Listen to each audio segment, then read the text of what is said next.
கர்த்தர் நம்மோடு கூட பேசுவார். ஜூலை மாதத்தின் முதல் பிரசங்கத்தை நான் செய்யும்படி இருக்கிறேன். நம்முடைய தலைப்பை நீங்கள் பார்ப்பீர்கள். ஆங்கிலத்திலே காட்ஸ் ஃபெய்த்ஃபுல்னஸ், தேவனுடைய உண்மைத்துவம் என்ற ஒரு தலைப்பு ஒன்றை நாம் கொடுத்திருக்கிறோம். இதற்கென்று எடுத்துக்கொள்ளப்பட்ட வேத பகுதியும் இன்றைக்கு உங்களுக்கு வாசிக்கப்பட்டது. ஆனால் அடிப்படையான வசனம், அதாவது ஜூலை மாதத்தின் கருப்பொருள் காட்ஸ் ஃபெய்த்ஃபுல்னஸ், தேவனுடைய உண்மைத்துவம் என்ற இந்த தலைப்புக்கு அடிப்படையாக புலம்பலின் புஸ்தகம் 3ஆம் அதிகாரத்தில் வசனங்கள் 22, 23ஆம் வசனத்தை அடிப்படை வசனமாய் எடுத்திருக்கிறோம். அந்த வசனம் இப்படியாக கூறுகிறது: கோடிட்டு கொள்கிறவர்கள் நீங்கள் கோடிட்டு கொள்ளலாம். Look at Lamentation chapter 3 verses 22 and 23. It reads, though through the Lord's mercies we are not consumed, because his compassion fail not. They are new every morning. Great is your faithfulness. Amen. All right, கேட்போமா இந்த வசனத்தையே? நாம் நிர்மூலமாக இருக்கிறது கர்த்தருடைய கிருபையே, அவருடைய இரக்கங்களுக்கு முடிவில்லை. அவைகள் காலைதோறும் புதியவைகள், உமது உண்மை பெரியதாய் இருக்கிறது. வேத வசனம் சொல்கிறது நாம் நிர்மூலமாகாது இருக்கிறது கர்த்தருடைய சுத்த கிருபை. ஃபாதர் பக்மன்ஸ் இந்த வார்த்தையை வைத்து ஒரு பாடல் எழுதினார். நிர்மூலமாகாது இருப்பது உங்கமா கிருபை, முடிவை இல்லாதது உந்தன் மனதுருக்கம். எல்லாரும் சேர்ந்து பாடுவோம் அந்த பாடலே. ஹல்லேலூயா, கர்த்தருக்கு மகிமை செலுத்துங்க. எல்லாரும் ஆமென் சொல்லுங்க பார்க்கலாம். ஹல்லேலூயா. ரைட், ஆண்டவருடைய வார்த்தை இந்த மாதம், நீ நிர்மூலமாகாது இருப்பது கர்த்தருடைய சுத்த கிருபை. ஹல்லேலூயா. ஏதாவது ஆபத்து வந்திருக்கலாம், ஆனால் நீ நிர்மூலமாகாது இன்னும் நிற்கிறாய் பாரு. ஹல்லேலூயா. இதற்கு ஒரே ஒரு காரணம், நீ செஞ்ச புண்ணியம்லாம் இல்லை, அவருடைய சுத்த கிருபை. சில பேர் சொல்லுவாங்க, நான் செஞ்ச புண்ணியம் என்னை நல்ல வேலை காத்து கொண்டதுன்னு சொல்லுவேன். இல்லை இல்லை இல்லை, கர்த்தருடைய கிருபை தான் உன்னை காத்து கொண்டது என்று நாம் எல்லாரும் அறிகிறோம். இதை நம்ம மனசில் பதிய வைக்கணும். இன்னைக்கு பிரசங்கம் நாம் பண்ணும்போது ஆண்டவர் என்கிட்ட ஒரு காரியத்தை ஏவினார். நீ சபைக்கு சொல்லு, நீ பேசிக்கொண்டு இருக்கும்போது நான் விசுவாசிகளுக்கு பேசுவேன். சில பேர் இடத்திலே திட்டம் தெளிவுமாய் பேசுவார். நிறைய நேரத்தில் நீ இப்படியெல்லாம் நினைச்சிருக்கிற, நீ செஞ்ச புண்ணியமாக இருக்கும், உங்கள் அப்பா அம்மா செஞ்ச புண்ணியமாக இருக்கும், அதனால தான் இன்னைக்கு நீ நிர்மூலமாகாது இருக்கிறாய் என்று நினைப்பாய். ஆனால் கர்த்தரோ சொல்கிறார், அல்ல, என்னுடைய சுத்த கிருபை. பாடுவோமா? Praise the Lord. நிர்மூலமாகாதிருப்பது உங்கமா கிருபை, முடிவை இல்லாதது உங்க மனதுரைக்கும். நிர்மூலமாகாதிருப்பது உங்கமா கிருபை. அப்படியே உணர்ந்து, முடிவை இல்லாதது உங்க மனதுருக்கம். வலது கையை உயர்த்தி, கிருபை கிருபை மாறாத கிருபை. சொல்லுங்க, கிருபை கிருபை மாறாத கிருபை. நிர்மூலமாகாதிருப்பது உங்க கிருபை முடிவை இல்லாதது, உங்க மனதுருக்க கிருபை. அப்படியே வலது கையை உயர்த்தி, மாறாத கிருபை கிருபை கிருபை, மாறாத கிருபை. நீ நிர்மூலமாகாது இருக்கிறது கர்த்தருடைய மா கிருபை.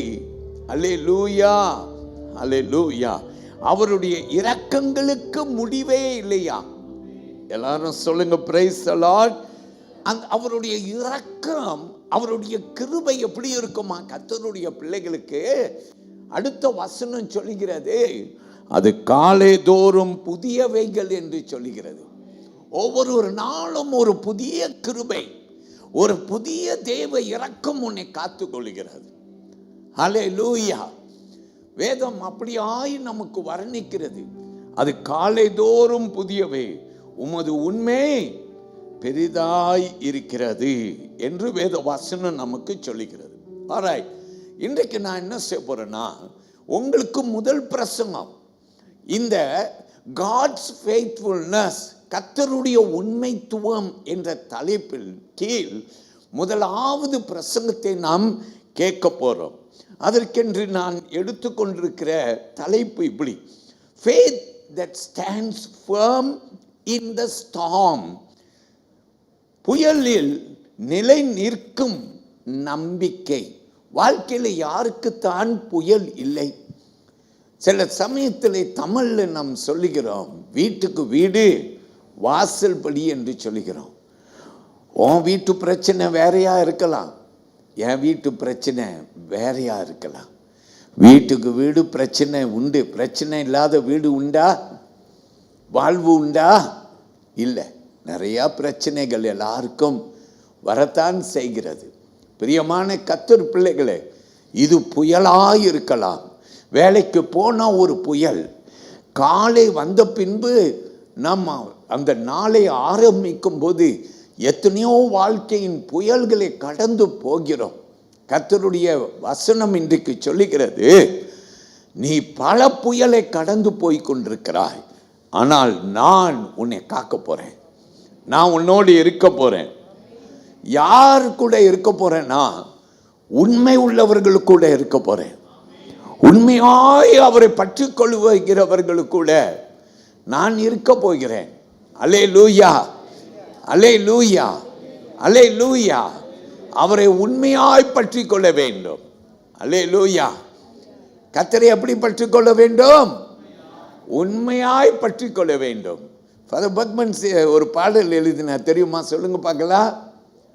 உண்மை நம்பி உந்தன் பாதம் உறுதியா. எல்லாம் கையை எப்படி காட்டுங்க பார்க்கலாம். எப்படி பற்றி கொள்ளணும்? உண்மையா, உறுதியா பற்றி கொள்ளணும், உண்மையா பற்றி கொள்ளணும். அல்லேலூயா. ஆலயத்துக்கு வரும்போது பற்றி கொள்கிற கூட்டம் ஒரு கூட்டம் இருக்கு. ஆலயத்தை விட்டு போன பிற்பாடு ஆண்டவர் அவர்கள் வாழ்க்கையில் இருக்கிறாரான்னு தெரியாத வாழ்வு வாழ்ற ஒரு கூட்டம் இருக்கு. ஆலயத்துக்குள்ளார வரும்போது ஒரு பக்தி, ஆலயத்துக்கு வெளியில போன பிற்பாடு அவபக்தி, அவபக்தியான ஒரு வாழ்வு, பக்தியற்ற வாழ்வு. ஆலயத்துக்கு வந்தா பரிசுத்த பேச்சு, ஆலயத்தை விட்டு வெளியில போயிட்டு அசுத்த பேச்சு. அருமையான தேவ பிள்ளையே, ஆண்டவர் இன்றைக்கு நம்மை அழைக்கிற ஒரு தேவன். எல்லாரும் ஆமென் சொல்லுங்க. ஹல்லேலூயா. நம்ம பாட போறோம், உண்மை நம்பி ஆண்டவரை என்ன செய்ய போறேன்? நான் உறுதியாய் உண்மை பற்றி கொள்ள போறேன். எத்தனை பேர் ஆண்டவரை பற்றி கொள்றேன்னு சொல்றீங்க? நான் உண்மை நம்பி உறுதியாய் பற்றி கொள்வேன். கைகளை நல்லா தட்டி மகிழ்ச்சியோடு. ஏன்னா என்னை அறியாது ஏவப்பட்டு உங்கூட பேசிட்டு இருக்கிறேன். நிறைய பேருக்கு ஆண்டவர் வெளிப்பாடை கொடுக்க போறார். இது உன் வாழ்வை குறித்து தான் பேசுறார்.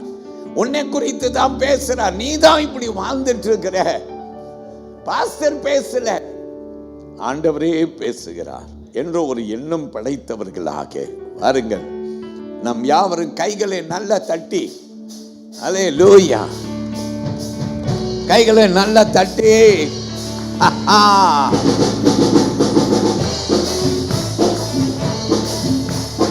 உம்மை நம்பி உந்தன் பாதம் உறுதியாய் பற்றி கொண்டோ, ஒரு போதும் கைவிட மாட்டேன். சொல்லுங்க, உம்மை நம்பி உந்தன் பாதம் உறுதியாய் பற்றி கொண்டோ, ஒரு போதும் கைவிட மாட்டேன். உம்மை நம்பி, சொல்லுங்க, உந்தன் பாதம் உறுதியாய் பற்றி கொண்டோ, ஒரு போதும் கைவிட மாட்டேன். கண்ணீரை துடைத்து கரங்களை பிடித்து காலமெல்லாம் காத்து கொண்டே. அப்படி போடு. கண்ணீரை துடைத்து கரங்களை பிடித்து காலமெல்லாம் காத்து கொண்டே, என்னை காலமெல்லாம் காத்து கொண்டே. அப்பா, காலமெல்லாம் காத்து கொண்டே.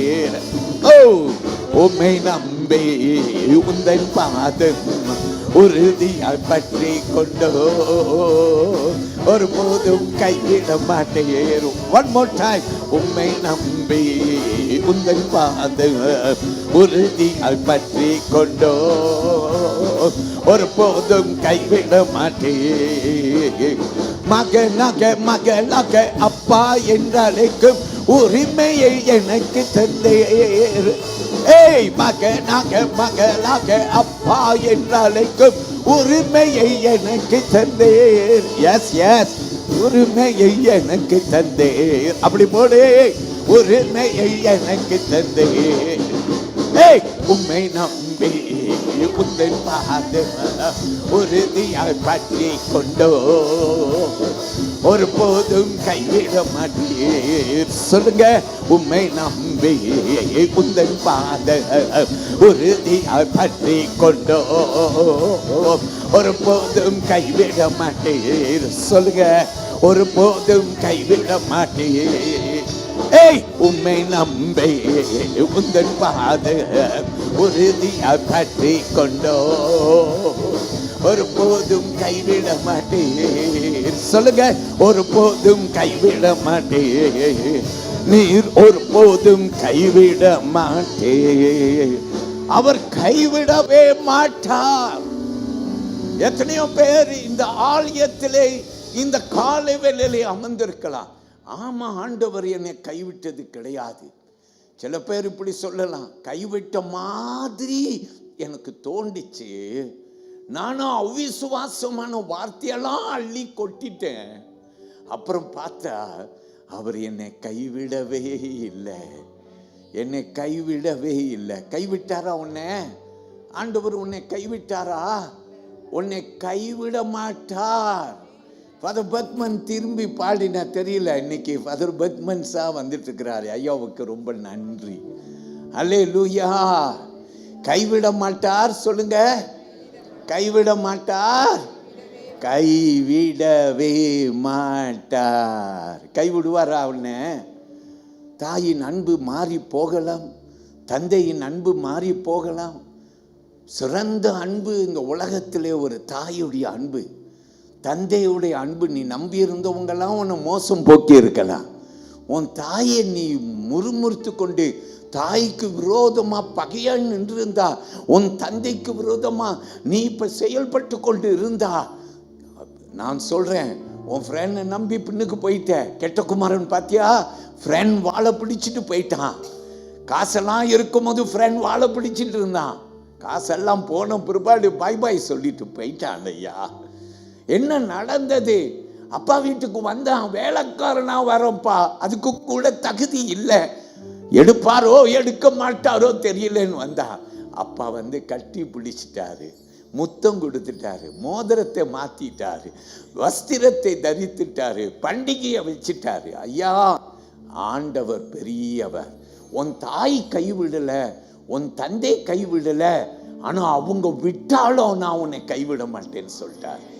யாராவது ஆலயத்தில் இன்னைக்கு வந்திருக்கிறீங்க, ஆண்டவரே கைவிட்டுட்டாரு என்ன, அழுதுட்டு உட்கார்ந்துருக்கிறீங்க. இப்படித்தான் பேசிட்டு ஆலயத்துக்கு இன்னைக்கு வந்தீங்க.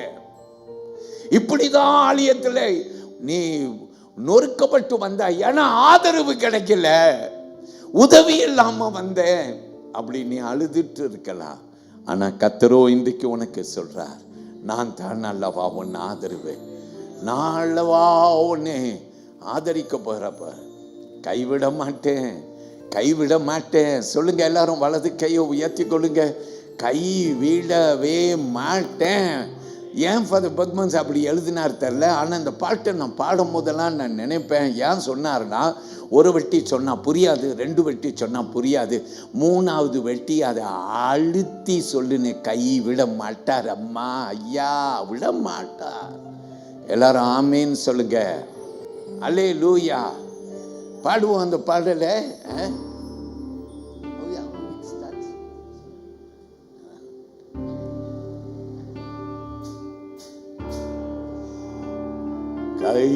கைவிட மாட்டார், கைவிட மாட்டார், கைவிடவே மாட்டார்.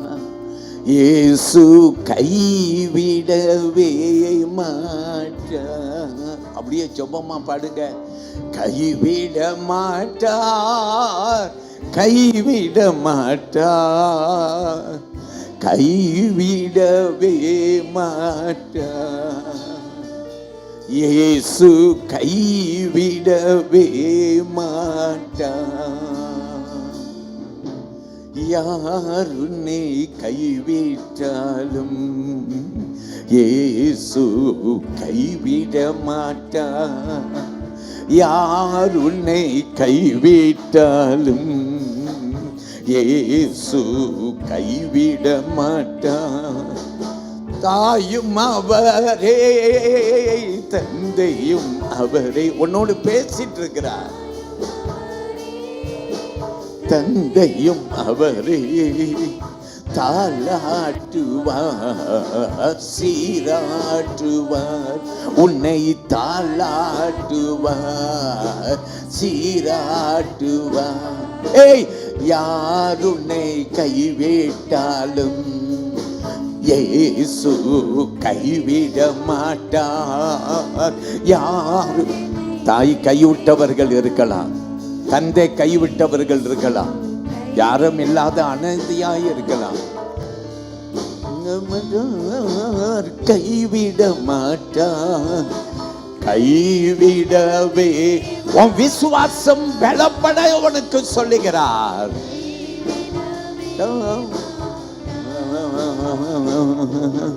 கைவிட மாட்டார், கைவிட மாட்டார், கைவிடவே மாட்டார்.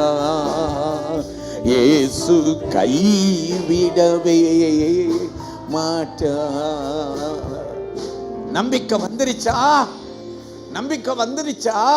இயேசு சொல்றார், மீண்டும் செவியில சொல்றார், நான் உன்னை கைவிடவே மாட்டேன். அதிசயத்தை நீ காண்பாய், அதிசயத்தை காண்பாய், அற்புதம் காண்பாய், ஆச்சரியப்படுவாய். திடீரென்று ஒரு நன்மையை வர்ஷிக்க பண்ணுவார்.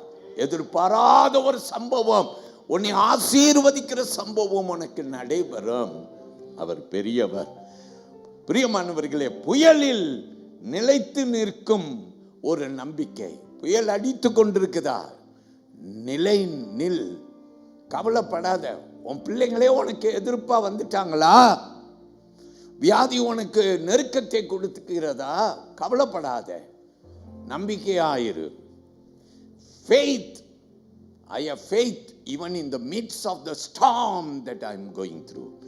இதற்கு ஆதாரமாய் நான் எடுத்திருக்கிற வசனம் புலம்பல் 3ஆம் அதிகாரத்தில் 25வது வசனம். அந்த வசனத்தை நான் வாசிக்கிறேன், கேளுங்கள். இப்படி ஆய் சொல்லுகிறது, The Lord is good to those who wait for him, to the soul who seeks him. தமக்கு காத்திருக்கிறவர்களுக்கும் தம்மை தேடுகிற ஆத்துமாவுக்கும் கர்த்தர். சத்தமா சொல்லுங்க பார்க்கலாம், வேகமா சொல்லுங்க பார்க்கலாம். கர்த்தர் நல்லவர். எல்லாரும் சொல்லுங்க ஆமென். அவருக்கு those who wait for him, those who seek him அப்படின்னு வசனம் சொல்லுது. நீங்க கோடிட்டு கொள்ள வேண்டும். யாருக்கு கர்த்தர் நல்லவரா? வேத வசனம் சொல்லுகிறது கர்த்தரை தேடுகிறவர்களுக்கு. அல்லேலூயா சொல்லுங்க ஆமென். அவருக்கு காத்திருக்கிறவர்களுக்கு. அல்லேலூயா. அவரை தேடுகிறவர்கள். காத்திருக்கிறவன் அவன் பலன் அடைவான். தேடுகிறவன் கர்த்தரை கண்டடைவான். அல்லேலூயா அல்லேலூயா. காத்திரு, தேடு. வேத வசனம் இந்த ரெண்டு வார்த்தையை உனக்கு சொல்லுகிறது. கர்த்தருக்கு காத்திருக்கிறவர்கள், கர்த்தரை தேடுகிறவர்கள். ஆமென். அவரை தேடாம இருக்காத. ஞாயிற்றுக்கிழமை ஒரு நாள் தேடுனா போதும்னு நினைக்கிற, பத்தாது. தேடு. எனக்கு நல்ல ஞாபகம் இருக்கிறது. நான் இந்தியா தேசத்தில் 1994 நான் படிச்செல்லாம் முடிச்சு வந்த காலத்துக்கு பின்பு ஒரு 5 வருஷத்துக்கு பிற்பாடு நான் 89வது ஆண்டில் இந்தியாவில் 5 வருஷம் படிச்சுட்டு வந்துட்டேன். அதுக்கு பிற்பாடு 5 வருஷம் கழிச்சு இந்தியாவுக்கு போனேன். ஏன் போனேன்? திருப்பத்தூர் உபவாச கூட்டோண்டு 3 நாள் உபவாச கூட்டத்துக்கு போனேன். அந்த கூட்டத்துக்கு பிற்பாடு சென்னை மாநகரத்தில் நடைபெற்ற பால் யோங்கி சோவின் கூட்டம், கருத்தரங்கு, சபை வளர்ச்சி என்ற ஒரு கருத்தரங்கு. அந்த கூட்டத்தில் நான் போய் பங்கு பெற்றேன். திரள் கூட்ட ஜனங்கள் கூடி வந்த ஒரு அருமையான இடத்திலே ஆவலோடு பால் யோங்கி சோ ஐயா, உலகத்திலே ஆக பெரிய சபையின் போதகர், மரித்து விட்டார். ஆனால் அவருடைய செய்தியை நான் கேட்க அமர்ந்திருக்கிறேன். அங்கே அவர் பிரசங்கிக்கும் போது நிறைய காரியத்தை சொன்னார். அதில் ஒரே ஒரு காரியம் ஏவப்பட்டு சொல்கிறேன், கேளுங்கள். அவர் சொன்னார், ஒரு விசுவாசி தன் விசுவாசத்தில் பலப்பட வேண்டும் என்றால் ஆலயம் கூடுகிற இடத்திலே ஒரு வாரத்தில் 2 முறையாவது நீ போய் உட்காரணுன்னு சொன்னார். 2 முறையாவது நீ போய் ஆலயத்தில் உட்காரணுமா, தேவ சமூகத்தில் உட்காரணுமா. ஏன்? அப்பதான் நீ பலன் அடைவாய். இல்லாட்டினா உன் விசுவாசத்திலே நீ குன்றி விடுவாய். உன் விசுவாசத்திலே பின்மாற்றத்துக்கு போயிடுவாய்.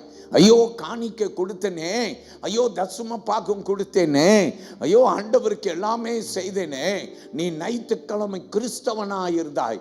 ஒரு பக்தன் பாடினார், ஞாயிற்றுக்கிழமை கிறிஸ்தவனாய் இருக்காதே என்று சொன்ன. இன்னைக்கு ரொம்ப கிறிஸ்தவர்கள் ஞாயிற்றுக்கிழமை கிறிஸ்தவர்களாய் மாறிவிட்டோம்.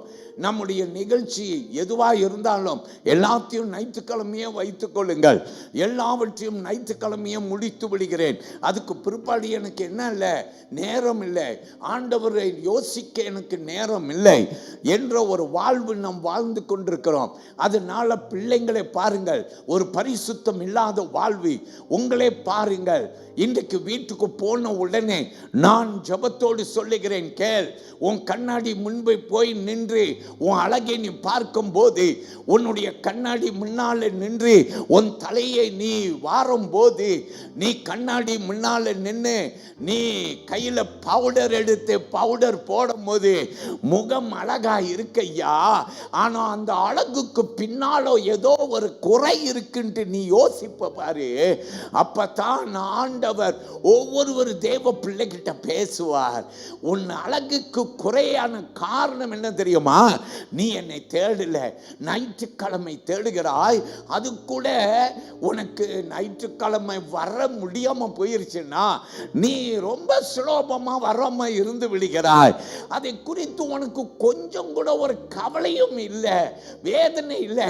உனக்கு வலிக்காத வலி எனக்கு வலிக்குது தெரியுமா என்று ஆண்டவர் சொல்வார். உன்னை நான் படைத்த காரணம் என்ன தெரியுமா?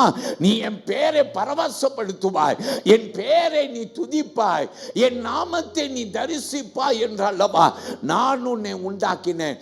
ஆனால் நீயோ உன் மனம் போன போக்கிலே வாழ்ந்து கொண்டிருக்கிறாயே. உன் அழகு வெளி அழகு இல்லையா? ஹல்லேலூயா. ஒவ்வொருவருடைய அழகு எங்க தெரியுமா இருக்கு? அவனுக்குள்ளே இருக்கிறது. வெளியரங்கமா நீ எவ்வளவோ அழகா இருந்துட்டு போலாம். ஆனால் உன் உள்ளுக்கு அழகு இல்லைன்னா அது வெளியில நாற்றமாய் தெரியும். அருமையான கர்த்தருடைய பிள்ளையே, கர்த்தர் என்னை ஏவனபடியினாலே உனக்கு நான் சொல்லுகிறேன், கர்த்தர் உன்னை ஆசீர்வதிப்பார். இன்னைக்கு சீக்கிரமாய் ஆதியாகமம் புஸ்தகத்திலே நான் 37ஆம் அதிகாரம் துவங்கி 39ஆம் அதிகாரம், இந்த 2 அதிகாரத்திலே ஒரு பக்தன், ஒரு வாலிபன், அவன் பேர் யோசேப்பு என்று பார்க்கிறோம். இந்த யோசேப்பு சின்ன பையனாய் இருக்க போது அப்பாவுக்கு செல்ல பிள்ளை, கடைக்குட்டி என்று சொல்லுவோம். அப்பாவுக்கு செல்ல பிள்ளை. அப்பா அவனை ரொம்பவும் நேசித்தார். அண்ணெல்லாம் வேலைக்கு போவாங்க, இவனை ஒண்டி வீட்டில் வைத்து கொள்ளுவார். ஏன்னா அப்பாவுக்கு அவன் செல்ல பிள்ளையாய் இருந்தான். அல்லேலூயா. அண்ணன்மார்களுக்கெல்லாம் பயங்கர கோபம் உண்டாயிற்று. பிரியமானவர்களே, நான் யோசித்து பார்த்தேன், இவன் ஒரு சிறு பையன், வாலிபனாய் அவன் உருவாகி இருக்கிறான். அல்லேலூயா. யோசித்து பார், ஒரு வாலிபனை குறித்து யோசித்து பார். வாலிப பிள்ளைகளே, யோசித்து பாருங்கள், உங்களுக்கு இருக்கக்கூடிய வரும் காலம். ஆமேன். ஒரு வாலிபனுக்கு வரும் காலம் என்பது ரொம்ப முக்கியம். இந்த யோசேப்பை பாருங்கள், அப்பாவுக்கு ஒரு செல்ல பிள்ளை. அது மட்டும் அல்லாமல் ஒரு நாள் அவன் தூங்கும்போது அவன் ஒரு சொப்பனம் காண்றான். அவனை சுற்றி அவனுடைய வீட்டார் எல்லாரும் வணங்கி நிற்கிறது போல ஒரு சொப்பனம் காண்கிறான். அப்போ அவனுக்கு தெரியுது வரும் காலத்தின் சொப்பனம். அவன் அப்பாட்ட சொல்கிறான், அண்ணன்மார்கிட்டெல்லாம் சொல்கிறான், எல்லாரும் கோபப்படுறாங்க, நாங்களாம் உன்னை பணிந்து நிற்போமா என்று சொல்லி கோபப்படுறாங்க. ஆனால் ஆண்டவருக்கு அவனுடைய வருங்காலம் என்ன என்று தெரியும். வாலிபனே, உன்னுடைய வாலிப நாட்களில் உன் சிருஷ்டி கர்த்தரை நினை என்று வேதம் சொல்லுகிறது. யாரை நினைக்கணும்? கர்த்தரை நினைக்கணும். உன் கண்ணின் காட்சியிலும் உன் இருதயத்தின் ஆசையிலும் நீ நட. ஆனாலும் வேதம் சொல்லுகிறது, நீ எல்லாவற்றிலும் கணக்கு கொடுக்க வேண்டும். என்ன நினைக்கிறியோ நட. அவன் செய்கிறான், நான் ஏன் செய்யக்கூடாது? செய். ஆனால் வேதம் உன்னை எச்சரிக்கிறது, வாலிபனே, உன் வாலிப நாட்களில் உன் சிருஷ்டி கர்த்தரை நினை என்று வேதம் சொல்லுகிறது. எந்த வாலிப பிள்ளைக்கு நான் பேசுகிறேன்? எந்த வாலிப மகளுக்கு நான் பேசுகிறேன்? யார் நீ? யார்? ஆண்டவரை விட்டு தூரமாய் போய்கொண்டிருக்கிற நீ யார்? எத்தனை முறை ஆண்டவர் வார்த்தை உனக்கு வந்தது? உன்னிடத்திலே ஆண்டவர் பேசுகிறார். வாலிபனே, உன் வாலிப நாட்களில் உன் சிருஷ்டி கர்த்தரை நினை என்று ஆண்டவர் சொல்லுகிறார். ஐயோ, வாலிப நாட்களில் எனக்கு என்னமாலாம் செய்யணும்னு நீ நினைக்கிறாய். நேற்று முடிந்து விட்டது, நாளை வரப்போகிறது. இன்று நீ வாழ்ந்து கொண்டிருக்கிறாய். நேற்று நீ செய்ததை மாற்றவே முடியாது. நாளை இன்றைய நீ மாற்றலாம். நீ நேற்று எப்படி வாழ்ந்தாய்? கர்த்தருக்காக வாழ்ந்தியா? இன்னைக்கு நீ எப்படி வாழ போற? நாளைக்கு நீ எப்படி வாழ போற? அருமையான தேவனுடைய பிள்ளையே, இந்த வாலிபனை பாருங்கள். அவனுக்கு எல்லாம் இருந்தது.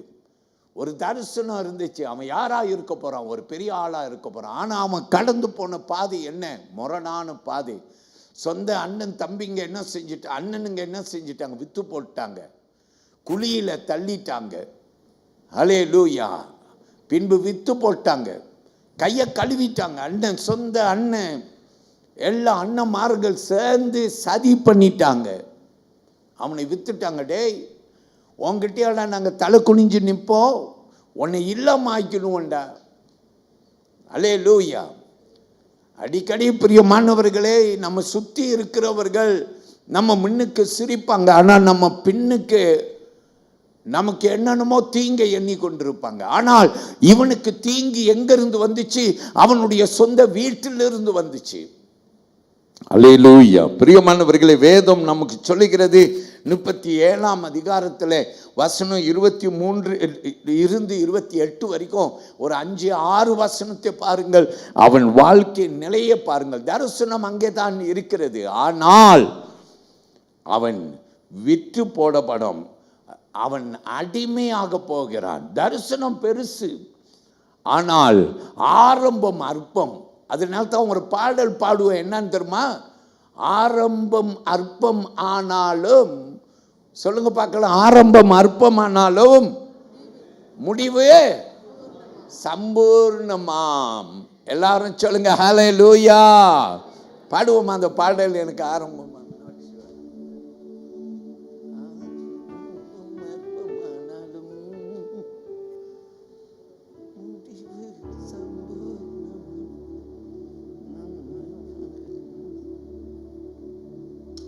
எல்லாரும் சேர்ந்து ட்ரை பண்ணுவோம், பாடுவோம். ரொம்ப நாள் ஆச்சு ரொம்ப பாடல் எல்லாம் பாடி. ஓகே, கர்த்தருக்கு மகிமை செலுத்துங்கள். எல்லாரும் ஆமென் சொல்லுங்க. ஹல்லேலூயா.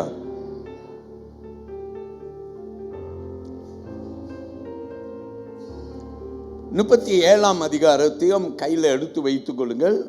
வசனம் 7 துவங்கி 20 வரைக்கும். ஹல்லேலூயா.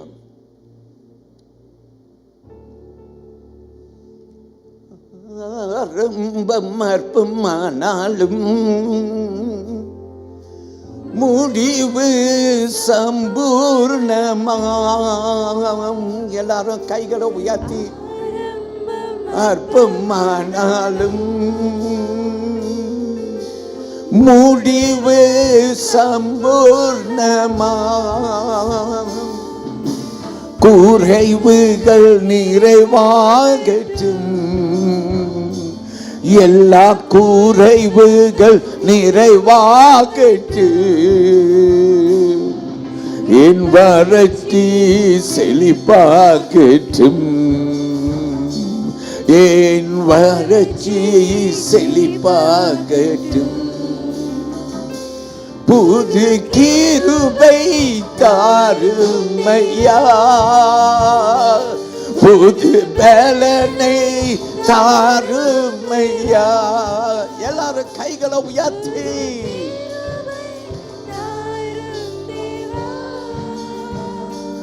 புது பலனை தாருமையா. புதிய நாளுக்குள் என்னை நடத்தும், புதிய கிருபையால் என்னை நிரப்பும். புதிய நாளுக்குள் என்னை நடத்தும், புதிய கிருபையால் என்னை நிரப்பும். கைகளை வேகமாய் தட்டி எல்லாரும் சொல்லுங்க ஆமென். சத்தமாய் கைகளை தட்டிக்கொண்டு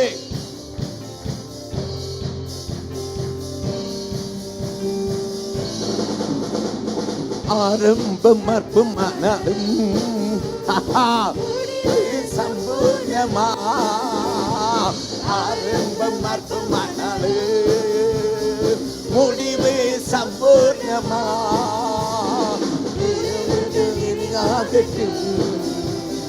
குறைவுகள் நிறைவாகட்டும், என் வறட்சி செழிப்பாகட்டும், என் வறட்சி செழிப்பாகட்டும்.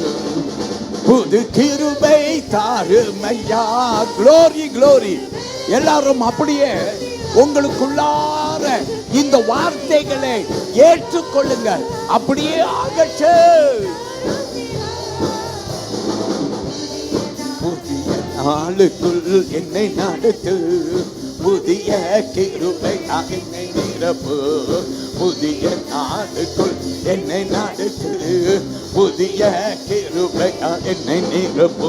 புது கிருபை தாருமையா, புது கிருபை தாருமையா.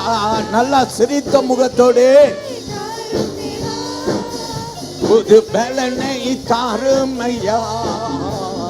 புதிய நாளுக்குள் என்னை நடத்து, புதிய கிருபையால் என்னை நிரப்பு. புதிய நாளுக்குள் என்னை நடத்தும், புதிய கிருபையால் என்னை நிரப்பு. ஆரம்பம் நன்மை தாருமையா, வெட்கத்திற்கு பதிலாக நன்மை தாருமையா. கண்ணீருக்கு பதிலாக ஆமென் களிப்பை தாருமையா, அனந்த களிப்பை தாருமையா. புது கிருபை தாருமையா, புது பலனை தாருமையா, புது கிருபை தாருமையா, புது பலனை தாருமையா. வாழ்க ராஜா. எல்லாரும் அல்லேலூயா. ஓஹோ, ஹே, வாழ்க ராஜா. அல்லேலூயா. ஹே, அல்லேலூயா, அல்லேலூயா. ஓசன்னா, அல்லேலூயா, ஓசன்னா, அல்லேலூயா, ஓசன்னா, அல்லேலூயா, ஓசன்னா. கைகளை மேல உயர்த்தி மனமகிழ்ச்சியோடு, மனமகிழ்ச்சியோடு அல்லேலூயா. யோசேப்பு பாடுபட்டான், ஆனா அவனை வெட்கப்படுத்தல ஆண்டவர். எல்லாம் எதிர்மாறாய் நடந்தது. உன் வாழ்க்கையிலையும் எல்லாம் எதிர்மாறாய் நடந்து கொண்டு இருக்கலாம், ஆனா கர்த்தர் உன்னை கைவிடவே மாட்டார். அவர் உனக்கு நினைத்தது அது தடையப்படாது. ஆல்ரைட், நான் 3 காரியத்தை சுருக்கமா உங்க கூட சொல்ல போறேன். 3 காரியம். முதல் காரியம், first I want to say, pain is real but God is near. Amen. வலி உண்மையானது, ஆனால் தேவன் அருகில் இருக்கிறார். வலி வரும்போது தான் தேவன் தூரமாக இருக்கிறது போல தோன்றும். ஆனா வேதம் நமக்கு சொல்லுகிறது, வலிக்கிற இடத்துல தான் தேவன் நம்மோடு கூட இருக்கிறார். ஹல்லேலூயா. ஆண்டவரை நான் பார்க்கலையேன்னு நீ அழுவ, வலிக்கிற நேரம் இல்லையா எனக்கு நீர் வேணும் எங்கே என்று நீ அழுதிருக்கலாம். ஆனால் கர்த்தர் இன்னைக்கு உனக்கு சொல்றார், வலிக்கிற இடத்துல தான் உன் கூட நான் இருக்கிறேன், உன் கூட நான் இருக்கிறேன். புலம்பல் 3ஆம் அதிகாரத்தில் வசனம் நீங்க எடுத்துக்கொள்ள வேண்டியது 19, 20வது வசனம். ஈட்டியும் பிச்சுமாகிய என் சிறுமையையும் என் தவிப்பையும் நினைத்தருளும். என் ஆத்துமாவே, ஆத்துமா அவைகளை நினைத்து நினைத்து எனக்குள் முறிந்து போகிறது என்று பக்தன் எழுதுகிறார். ஹல்லேலூயா. நான் வாசிக்கிறேன் ஆங்கிலத்தில். Remember my affliction and my wandering, the wormwood and the gall. My soul still remembers and sings within me. Shall we say amen? 2 வார்த்தைகள் சொல்லப்படுகிறது. எட்டியம் பிச்சுமாகிய அப்படின்னா அங்க வசனம் சொல் wormwood and gall அப்படின்னு வசனம் சொல்லுகிறது. அல்லேலூயா. இந்த எட்டி அப்படின்னு சொன்னா அது ஒரு மூலிகை. அல்லேலூயா. ஹெர்பல் அப்படின்னு சொல்லலாம். ஒரு மரத்தில் இருந்து, ஒரு செடியிலிருந்து, ஒரு இலையிலிருந்து வரக்கூடிய ஒரு மூலிகை. அல்லேலூயா. அந்நாட்களிலே இந்த எட்டி என்று சொல்லப்படுகிறது. அது பிரியமானவர்களே, அது குடிச்சா அது கசக்கும் பாருங்க, வாயிலேயே வைக்க முடியாது, அவ்வளோ கசப்பாக இருக்கும். அப்பா அம்மா பிள்ளைகிட்ட குடி உனக்கு நல்லது அப்படின்னு கொடுத்தா அழுது தீர்த்திடும், அல்லது குடிக்கிற இடத்துல வாந்தி எடுத்துடும், அவ்வளோ கசப்பு.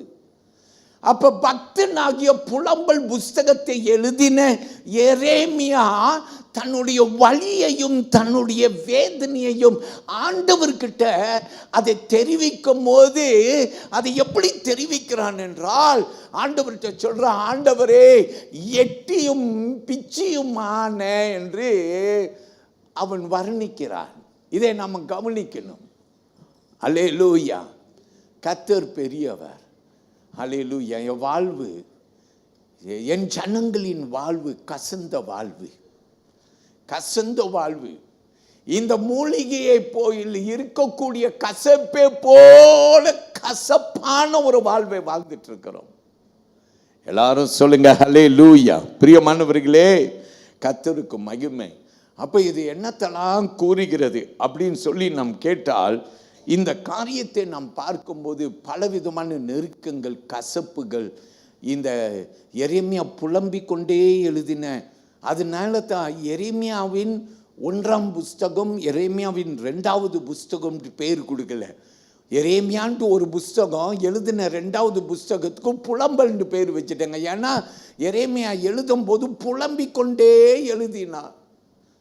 எல்லாரும் மனம் திரும்புங்கன்னு சொன்னார், யாரும் மனம் திரும்பல, புலம்புகிறார். ஐயோ மனம் திரும்பாம இருக்கிறீங்களேன்னு அழுகிறார். ஆண்டவர்கிட்ட போய், ஆண்டவரே கசப்புல வாழ்ந்துட்டு இருக்கிறோம்ப்பா, எட்டி போல் எங்க வாழ்வு என்று எழுதுகிறார். எல்லாரும் சொல்லுங்க ஆமேன், அல்லேலூயா. கசந்த ஒரு வாழ்வு. இரண்டாவதாக நாம் பார்க்கிறோம், பிச்சு மாகிய என்று வசனம் சொல்கிறது. அல்லேலூயா. பிரியமானவர்களே, இது இலையில் ஒரு இலை, ஆனால் விஷம் நிறைந்த ஒரு இலை என்று சொல்லப்படுகிறது. விஷம் உடையது, பாய்சனஸ் கேல். பிரியமானவர்களே, கர்த்தருக்கு ஸ்தோத்திரம். அதனால இந்த 2 மூலிகைகளை, இலைகளை வைத்து எரேமியா தன் அனுபவத்தை பேசுகிறார். ஐயோ இப்படி இருக்குது ஆண்டவரே என்று அவர் பேசுகிறார். பிரியமானவர்களே, கர்த்தருக்கு நம் மகிமை செலுத்துவோம். வாழ்வு ஒரு வேளை இப்படி தான் எட்டியும் பிச்சும் ஆகிய ஒரு வாழ்வு நீ வாழ்ந்துட்டு இருக்கிறனா, கசந்த வாழ்வு, நெருக்கமான வாழ்வு, சோர்வு அடைந்த ஒரு வாழ்வு. அல்லேலூயா. ஆண்டவர்கிட்ட முறையிடுகிற தப்பே கிடையாது, கலங்குனால் தப்பே கிடையாது. ஏன் ஆண்டவரே என்று கேட்டால் தப்பே கிடையாது. அல்லேலூயா, தப்பே கிடையாது, கேட்கலாம். ஆனால் பிரியமான தேவ பிள்ளையா, அதுக்கு தான் ஆண்டவர் சொல்றார், நீ போகிற பாதை கடினமாக இருக்கலாம், ஆனால் நான் உன் கூட இருக்கிறேன் அப்படின்னு ஆண்டவர் சொல்றார். எல்லாரும் ஆமீன் சொல்லுங்க. அல்லேலூயா. சங்கீத புஸ்தகத்தை எழுதின பக்தன் 42ஆம் சங்கீதத்திலே முதல் 5 வசனத்திலே இப்படியாக, எனக்கு பிடிச்ச சங்கீதம், மானானது நீரோடைகளை வாஞ்சித்து கதறுவது போல தேவனே என் ஆத்துமா உம்மை வாஞ்சித்து கதறுகிறது. என் ஆத்துமா தேவன் மேலேயே, ஜீவனுள்ள தேவன் மேலேயே தாகமாய் இருக்கிறது. நான் எப்பொழுது தேவனுடைய சந்நிதியில் வந்து நிற்பேன்? என் தேவன் எங்கே என்று அவர்கள் நாள்தோறும் என்னிடத்தில் சொல்லுகிறபடியால் இரவும் பகலும் என் கண்ணீரே எனக்கு உணவாயிற்று. முன்னே நான் பண்டிகையை ஆசாரிக்கிற ஜனங்களோடு கூட நடந்து கூட்டத்தின் களிப்பும் துதியுமான சத்தத்தோடு தேவாலயத்திற்கு போய் வருவேனே. இவைகளை நான் நினைக்கும் போது என் உள்ளம் எனக்குள்ளே உருகுகிறது. எல்லாரும் சொல்லுங்க ஆமேன். என் ஆத்துமாவே நீ ஏன் கலங்குகிறாய்? வலது கையை உயர்த்திக்கங்க எல்லாரும். என் ஆத்துமாவே நீ ஏன் கலங்குகிறாய்? ஏன் எனக்குள் தியங்குகிறாய்? தேவனை நோக்கி காத்திரு, அவர் சமூகத்தில் ரட்சிப்பு நிமித்தம் நான் இன்னும் அவரை துதிப்பேன். எல்லாரும் நல்ல கரங்களை உயர்த்தி கத்திரை துதியுங்க. 42வது சங்கீதத்தை எழுதின பக்தன் புலம்புகிறார், அழுகிறார், கண்ணீர் வடிக்கிறார். ஆனாலும் தன் ஆத்துமாவை ஞாபகப்படுத்துகிறார். ஏன் கலங்குகிறார்? ஏன் தியங்குகிறார்? தேவனை நோக்கி காத்திரு, உனக்கு யாரிடத்திலிருந்து ரட்சிப்பு வரும்? அவரிடத்திலிருந்து ரட்சிப்பு வரும். எல்லாரும் ஒரு பிரைஸ் தி லார்ட் சொல்லுங்க. ஆமேன், ஆமேன். வேகமா சொல்லுங்க ஆமேன். உனக்கு யாரிடத்திலிருந்து ரட்சிப்பு வரும்? கர்த்தரிடத்தில். 2வது காரியத்தை கற்றுக்கொள்ள போறோம். 2வது, secondly we are going to learn hope springs from God's mercy. Okay, புலம்பலின் புஸ்தகம் 3ஆம் அதிகாரம் வசனம் 21 23ஆம் வசனம் வரையிலும் ஓகே நாம் பார்க்க போறோம். அதாவது தேவனுடைய இரக்கத்தில் இருந்து நம்பிக்கை பிறக்கிறது என்று சொல்லி பார்க்கிறோம். ஆமேன், அல்லேலூயா. ஏன்னா தேவனுடைய இரக்கத்தில் இருந்து வருகிறது என் நம்பிக்கை நமக்கு. ஆமேன். நம்மளாம் நம்பிக்கை அற்று போய் கிடக்கிறோம். ஆனால் நமக்கு தெரியும் நம்ம ஆண்டவர் ரொம்ப இரக்கம் உள்ளவர். அந்த நம்பிக்கை நமக்கு இருக்கிறதுனால நமக்கு நம்பிக்கை வந்துருச்சு. பார்த்தீங்களா? எல்லாம் ஆமேன்னு சொல்லுங்க. எனக்கு தெரியும் என் ஆண்டவர் அவருடைய இரக்கம் மாறாது. தலைமுறைக்கும் அவர் இரக்கம் பாராட்ட தவறாத ஆண்டவர். எல்லாரும் நாவல அறிக்கை செய்வோமா? என் ஆண்டவர் இரக்கம் உள்ளவர், கிருபை உள்ளவர், 1000 தலைமுறைக்கும் அவர் விசாரிக்கிறவராய் இருக்கிறார், அவர் இரக்கம் காட்டுகிறவராக இருக்கு. அதனால தான் என் கிறிஸ்தவனுக்கு ஒரு நம்பிக்கை இருக்கு. கிறிஸ்தவனுக்கு நம்பிக்கை ரொம்ப இருக்கு. ஆண்டவர் என்னை கைவிட மாட்டார். நீங்களா என்னை கைவிட்டாலும் என் ஆண்டவர் என்னை கைவிட மாட்டார். அவர் கண்ணு என் மேலேயே இருக்கு. எவனா என்னை கை வைக்க பார்த்தா என் ஆண்டவரை தாண்டி தான் வர முடியும்டான்னு சொல்லலாம். அல்லேலூயா. இன்றைய பாஷையில் சொல்றேன், ஆமேன் சொல்லுங்க. என்ன தொடுன்னா ஆண்டவர் சொல்றார், நீ என்னதான் you are the apple of my eye அப்படின்னு சொல்றார். அல்லேலூயா. நீ யாரு? அவருடைய கண் இமை. ஆமே, கண்மணி அப்படின்னு சொல்றார். அப்பா அம்மா பிள்ளைய எப்படி பொத்தி வளர்ப்பாங்க தெரியுமா? மோசையை தாய் பொத்தி வளர்த்தாள். 3 மாசத்துக்கு பிற்பாடு வளர்க்க முடியல, தண்ணியில போய் விட்டுட்டா. அல்லேலூயா. எவ்வளவு அன்பு இருந்தாலும் அவ விட வேண்டிய நிலைமை வந்துருச்சு. ஆனா ஆண்டவர் உன்னை பார்த்து சொல்றார், என் கண்ணின் இமைன்னு சொல்றார். சும்மாவா சொல்றாரு உன்னை பார்த்து? அல்லேலூயா. சும்மாவா சொல்றாரு? இல்ல. ஏன் அவருடைய கண்ணின் இமை அப்படின்னா, அவர் சொல்றாரு, அருமையான கர்த்தருடைய பிள்ளையே, நான் உன்னை விட மாட்டேன். அதனால தான் கிறிஸ்தவனுக்கு நம்பிக்கை இருக்குது. கிறிஸ்தவன் என்ன செய்ய மாட்டான்? பதற மாட்டான். பதற மாட்டான். ஏன் உங்களெல்லாம் அப்படியே பார்த்துக்கிட்டே சொல்கிறேன்னாக்கா, நிறைய கண்களில் பதார்த்தம் தெரியுது. அப்படியே வாய் சொல்லுது பதாற மாட்டேன்ட்டு, ஆனால் பதறிக்கிட்டு கிடக்கிறவன் நிறையா பேர் இங்கே உட்காந்துருக்கீங்க.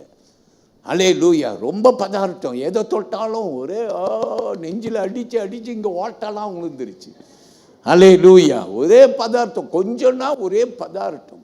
இல்லை, கர்த்தர் உன்னோடு இருக்கிறார். எல்லாரும் ஆமீன் சொல்லுங்க. அல்லேலூயா. நீங்க புலம்பல் 3ஆம் அதிகாரம் வசனம் 21, 2, 3 நீங்க கவனித்து பாருங்க. அங்க வசனம் இப்படியாக நமக்கு சொல்லுகிறதை நாம் கற்றுக்கொள்கிறோம். வசனம், பிரியமானவர்களே, தேவனை மகிமைப்படுத்த நாம் கவனிப்போம். சொல்லுங்க ஆமேன். அல்லேலூயா. 21 இதை என் மனதிலே வைத்து நம்பிக்கை கொண்டு இருப்பேன். ஆமேன் சொல்லுங்க சத்தமா. அல்லேலூயா. நம் நிர்மூலம் ஆகாது இருக்கிறது கர்த்தருடைய கிருபை, அவருடைய இரக்கங்களுக்கு முடிவே இல்லை. அவைகள் காலைதோறும் புதியவைகள், உமது உண்மை பெரிதாயிருக்கிறது. ரொம்ப பெருசா இருக்கிறது. ஸோ பிரியமானவர்களே, கர்த்தர் நம்மோடு இருக்கிறார் என்றதை கவலைப்படாதீங்க. உன்னோடு இருக்கிறவர் இந்த உலகத்தில் இருப்பவன் பார்க்கிலும் அவர் பெரியவர். எல்லாரும் ஆமீன் சொல்லுவோமா? அல்லேலூயா சொல்லுங்க. அல்லேலூயா. ஒரு 3 வார்த்தையை அங்க கவனிங்க. முதல் வார்த்தை mercies அப்படின்னு சொல்லுது. that because of his mercy we are not consumed அப்படின்னு சொல்லுது. அப்படின்னா அவருடைய கிருபையை நிமித்தம் நிர்மூலம் ஆகாது இருக்கிறோம். ஆமேன். நம்ம ஏற்கனவே நிர்மூலமாயிருப்போம். எனக்கு நல்ல ஞாபகம் இருக்கு. நான் இந்தியாவில் படிக்கும்போது நான் 1 மணி நேரம் தூரத்தில் பஸ் எடுத்து நான் போவேன். எனக்கு புதிய பழக்கம். நான் இந்தியாவில் போய் பஸ் ஸ்டாண்டில் நின்று பஸ் ஏறி, நான் என் கூட ஒரு 4-5 பேர் இருப்பாங்க. நாங்கள்லாம் ஒன்றாக போவோம். நாங்கள் பஸ்ஸில் ஏறுவோம். இந்தியா பஸ்ஸு சும்மா இல்லைங்க. இந்தியா பஸ்ஸில் ரொம்ப வித்தியாசமாய் பஸ்ஸில் ஏறுவார்கள். பஸ்ஸில் ஏறவே முடியலன்னா தொங்குவார்கள். அல்லேலூயா. அப்படியெல்லாம் பயங்கரமாக இருக்கும். நானும் இப்படியெல்லாம் ஏறி கற்றுக்கிட்டேன் பாருங்க. நான் பின்புறத்தில் ஏறுறதுக்கு ஏற எல்லாம் அவன் என்ன அடிச்சுட்டு மேலே ஏறிட்டான். கடைசி ஆளாக ஏற பார்க்குறேன், அங்கே காலு கூட வைக்க முடியல படியில். நான் பார்த்தேன், என் ஃப்ரெண்டெல்லாம் ஏறிட்டான். எனக்கு அடுத்த பஸ் ஏறி தெரியாது. அதனால வேகமாக ஓடி முன்னால் ஏறிடலாம் அப்படின்ட்டு முன்னால் வேகமாக பாஞ்சு ஏறிட்டேன். அல்லேலூயா. ஸோ நீங்கள் இந்தியா காட்சி இந்த பஸ்ஸெல்லாம் பார்த்தீங்கன்னா ஆச்சரியப்படுவீங்க. ஹல்லேலூயா. அப்போ எங்கள் பாஸ்டர் பிள்ளைலாம் ஏறி இருக்காரா? ஏறி இருக்கேன். ஆமேன். நான் ஏறிட்டு அப்பா அப்படின்னு நினைக்கிறேன், கீழே சத்தம் கேட்குது, டேய் இறங்குடா இறங்குடா அப்படின்னு. ராங்கான பஸ்ஸுடான்றான். நான் திரும்பி பார்க்குறேன், இறங்கிட்டான், பஸ்ஸு நவுந்துருச்சு. நான் பஸ்ஸில் இருக்கேன், எப்படி இறங்குன்னு தெரியாது, ஒரே பாய்ஞ்சிட்டேன். ஹல்லேலூயா. கர்த்தர் பெரியவர். பிரியமானவர்களே, பஸ்ஸில் ஒரே பாய்ஞ்ச ஒன்று அப்படியே விழுந்த பாருங்க. எனக்கு ஞாபகம் இருக்கு, அந்த டயரு என் தலை பக்கமாக நெரிச்சிட்டு போணுச்சு. ஹல்லேலூயா. அன்னிலிருந்து இதை நான் திரும்பி திரும்பி சொல்லுவேன், நான் நிர்மூலமாகாது இருக்கிறது உங்கள் கிருபை. இல்லாட்டி அன்னைக்கு என் தலை நஞ்சு போயிருப்பேன். இந்த சபை ஆரம்பிக்கப்பட்டிருக்காது, நீங்களாம் வந்து உட்காந்து இருந்திருக்க மாட்டீங்க. ஹல்லேலூயா. நான் இல்லாமல் போயிருப்பேன் 40 வருஷத்துக்கு முன்ன. அவருடைய சுத்த கிருபைங்க. எல்லாரும் ஆமீன் சொல்லுங்க. ஹல்லேலூயா. அப்ப பக்தன் எழுதுகிறார், அவருடைய கிருபை நிமித்தமாய் நான் நிர்மூலமாகாது இருக்கிறேன். எல்லாருக்கும் இந்த அனுபவம் இருக்குதானே? எத்தனையோ சூழ்நிலைகளை கடந்து போயிருக்கிறீங்க. இன்னைக்கு வரைக்கும் நீங்களும் நானும் உயிரோடு இருக்கிறேன்னா அவருடைய கிருபை. எல்லாரும் ஆமீன் சொல்லுங்க. இன்னொரு வார்த்தை சொல்லுது, அவருடைய இரக்கங்களுக்கு முடிவே இல்லையா? இரக்கங்களுக்கு முடிவே இல்லை. ஹல்லேலூயா. அவர் இரக்கங்களுக்கு என்னது இல்லை? முடிவே இல்லை. Okay, it's is compassion fail not. ஆமென் சொல்லுங்க. ஹல்லேலூயா. இரக்கத்துக்கு முடிவே இல்லை. அப்பா சொல்லுவார், டேய் என் பொறுமைக்கு ஒரு எல்லை இருக்கு, தாண்டின கசாப் கடைக்கு அனுப்பிடுவேன்னுவார் அப்பா. தெரியுமா? அம்மாவுக்கு கோவம் வந்த தலை முடிய பிடிச்சி தூக்கிடுவேன் தெரியுமா, ராத்தனை எடுத்துருவேன். ஒரு எல்லை இருக்குது அப்பாவுக்கும் அம்மாவுக்கு. அது நீ கோட்டை தாண்டின அப்புறம் இருக்கு உனக்கு. பாஸ்டர் இதெல்லாம் தாண்டி வந்திருக்கேன் நான் அப்படின்னு சொல்கிற நிறைய கண்ணு தெரியுது எனக்கு. ஹல்லேலூயா. தாண்டி வந்திருக்கீங்க. அப்பா அடி வாங்கினது, அம்மாட்ட வாங்கினது. ஹல்லேலூயா. கர்த்தர் பெரியவர். பிரியமானவர்களே, கர்த்தர் பெரியவர். ஆனால் வேதம் நமக்கு இங்கே வசனம் சொல்லுகிறது, அவருடைய இரக்கங்களுக்கு முடிவே இல்லையா. அதனால தான் இன்னைக்கு நம்மலாம் ரொம்ப ஆண்டவரை ஏமாத்திட்டு இருக்கிறோம். சர்ச்சுக்கு போகிறத பற்றி நீ போகலன்னா கூட நீ ஆண்டவரை ஏமாத்திட்டேன்னு உனக்கு யோசனையே இல்லை. ஆண்டவரை ஏமாத்திட்டு அப்பாவை நீ ஏமாத்திட்டு போயிட்டு அப்பா கண்டுபிடிச்சிட்டாருன்னா நீ வீட்டுள்ளுக்கு சும்மா வந்து தாராளமாக வந்துடுவியா? அப்பா வீட்டு கதவை சாத்திடுவார். அப்பா ரோத்தான கையில் வச்சுட்டு இருப்பார். ஃபோன் அடித்து அடித்து எங்கடா இருக்க, எங்கே இருக்க, என்ன பண்ணிகிட்ருக்க அப்படின்னு அப்பா திட்டிகிட்டு இருப்பார், கூப்பிட்டுட்டு இருப்பார். அம்மாவா இல்லையா? ஹல்லேலூயா.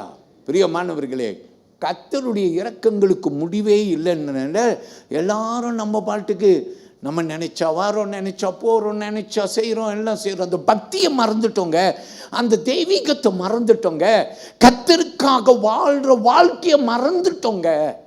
கர்த்தர் பெரியவர்.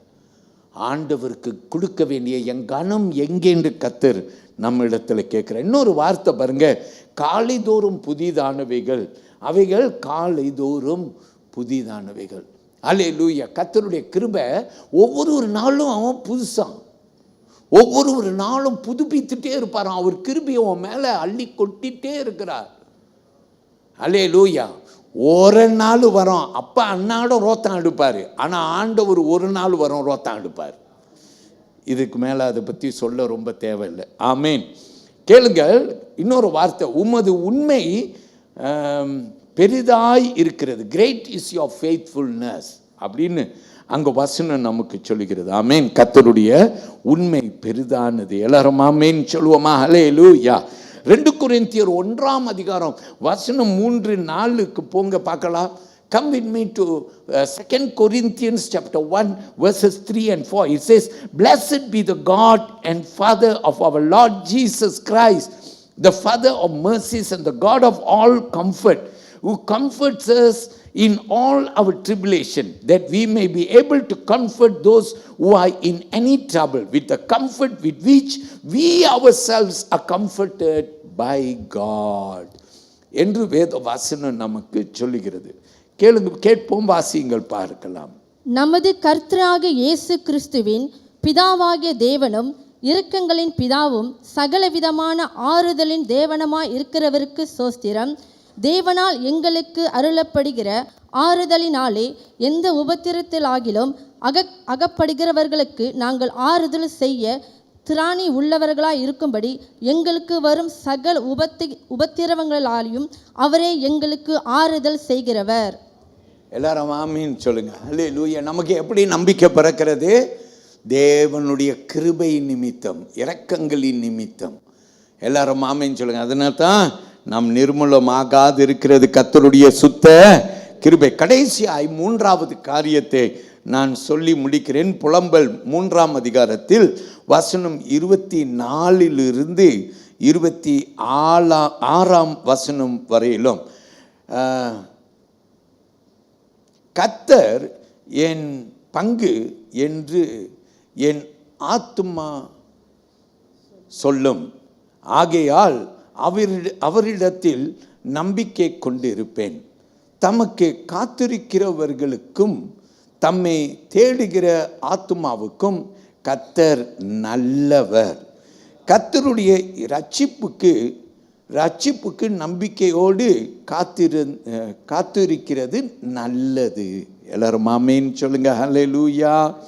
கர்த்தர் பெரியவர். பிரியமானவர்களை, மூன்றாவது கற்றுக்கொள்கிறோம், wait and trust in silence. பதறாதே கிறிஸ்தவனே, பதறாதே. ஹல்லேலூயா. வெயிட், வேதத்திலே நமக்கு ஆண்டவர் கற்றுக் கொடுக்கிறார், அமைதியாக காத்திருந்து விசுவாசியுங்கள் என்று சொல்லி ஒரு கருத்தை நான் உங்களுக்கு போதிக்கிறேன். எல்லாரும் ஆமீன் சொல்லுங்க. ஹல்லேலூயா, ஹல்லேலூயா. சரியா? அங்கே வார்த்தையை கவனிங்க. வார்த்தை சொல்லுங்க, the Lord is my portion, கர்த்தர் என் பங்கு என்று என் ஆத்துமா சொல்லும் என்று சொல்லி அங்கு வேத வசனம் நமக்கு கற்றுக் கொடுக்கிறது. கர்த்தர் என்னுடைய பங்கு, the Lord is my portion என்ற பிரியமானவர்களே ஒரு பெரிதான நம்பிக்கை. God good to those who wait for him. கர்த்தர் என்ன செய்கிறார்? தமக்கு காத்திருக்கிறவர்களுக்கு, தம்மை தேடுகிற ஆத்துமாவுக்கும் கர்த்தர் நல்லவர். வலது கையை உயர்த்தி ஒரு ஆமீன் சொல்லுங்க. ஹல்லேலூயா, ஹல்லேலூயா. பிரியமானவர்களே, நம் கர்த்தருக்குள்ளார காத்திருப்போம். கர்த்தர் நமக்கு புது பலன் கொடுப்பார். அந்த பலனை குறித்து வேதம் என்ன சொல்கிறது? கழுகுகளுடைய பலன் கொடுப்பார். ஆமேன், ஹல்லேலூயா. காத்திரு, கர்த்தர் உனக்கு செய்வதெல்லாம் நல்லதா இருக்கும். சங்கீத பக்தன் 27ஆம் சங்கீதத்தில் 14வது வசனத்தில் இப்படியா எழுதினார். The psalmist wrote like this in Psalm 27 verse 14, wait on the Lord, be of good courage, and he shall strengthen your heart. Wait, I say, on the Lord. வசனம் சொல்லுகிறது, கர்த்தருக்கு காத்திரு, அவர் உன் இருதயத்தை ஸ்திரப்படுத்துவார். திடமனதாய் இருந்து கர்த்தருக்கே காத்திரு. எல்லாமேன்னு சொல்லுங்க. அல்லேலூயா. எப்படி காத்திரு? கர்த்தருக்கே நீ காத்திருக்க வேண்டும். ஆமேன் சொல்லுங்க. அல்லேலூயா. பிரியமான தேவனுடைய பிள்ளையே, கர்த்தருக்குள்ளார காத்திருக்கிறவர்கள் நீங்க புது பலன் அடைவீர்கள். ஏசாயா 40ஆம் அதிகாரம் 31வது வசனம் சொல்லுகிறது. Isaiah 40 and verse 31 says, but those who wait on the Lord shall renew their strength, they shall mount up with wings like eagles, they shall run and not be weary, they shall walk and not faint.